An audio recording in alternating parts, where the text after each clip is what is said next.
Ciao amici, I'm Master Leo Spitzeri. Thank you so much for joining us. This is an incredible class. Huge numbers tonight in this online class with you guys. This dough has been sitting on the counter. I haven't touched it. I haven't kneaded it. But I want to show you guys something. Look at how elastic already this is. And I haven't kneaded this anymore. It's not tearing. Can you see this? This is the whole point of allowing this dough to rest. Okay? From here, literally, you can go through, use a digital scale. If you haven't gotten one of these digital scales yet, go on Amazon and get yourself one. They're like, I've seen them under 20 bucks, believe it or not. If you're not baking every single day, guess what? You don't need to buy the most expensive one that you can find, right? Depending on the size pizza that you're going to make, divide your dough. I called for somewhere about 280, 290 grams, okay? Make a beautiful dough ball simply by folding the dough on top of itself. Do this a few times, back and forth, rolling, okay?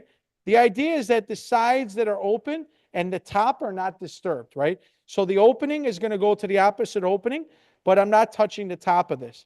And as I continue doing this, all of a sudden, if I pinch this from the bottom, kind of pinch this whole thing closed, these are little tiny ones because I wanted to do a few of these for you.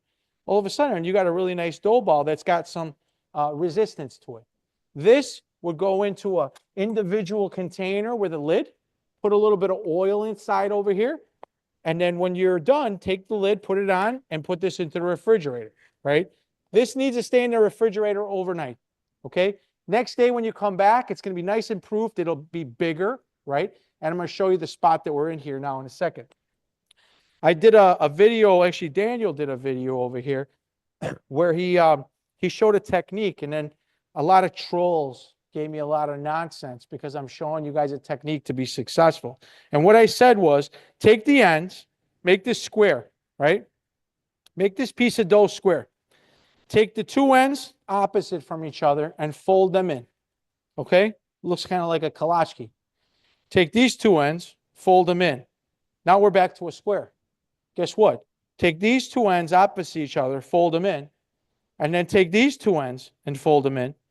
And next thing you know, the top is nice. I've got that same resistance. And all I have to do is take the bottom like the other one and just pinch the whole thing closed on the bottom. And all of a sudden, you've got a beautiful dough ball. We're back to where we needed to be, right? If we were doing the Italian method, I would do this two hands without oregano on the table. Fold on top of each other, roll, just like I was doing. And I'm literally rolling on top of itself. My hands are mirroring each other, right? At this point, I'm going to use my thumbs to push forward, and I'm turning. The idea is that the bottom seam, as I'm doing this turn, the bottom seam is pinching closed, right? And if I do this a few times, kind of like my hands like a clamshell, right? You could see that it's kind of rolling with me from my middle finger to my thumb on the inside. And then what I have left is this bottom that we just have to close, right? That'll make a beautiful dough ball. Sometimes I'll go backwards on that seam. So I'll pivot on that center point from the bottom, creating this, pinch it closed, and we're back there. I showed you a few ways to make dough balls. There's so many ways to get to the finish line. The keys here are that the outside is nice and smooth, the bottom is nice and closed, and it's got a place to rise without air getting to it. Because if air gets to this dough, all of a sudden it's going to create a skin, and it's going to kind of look like the top of your grandma's hand, right? That's not a good thing. Anyways, let's put these all together over here, and let's actually make some pizza.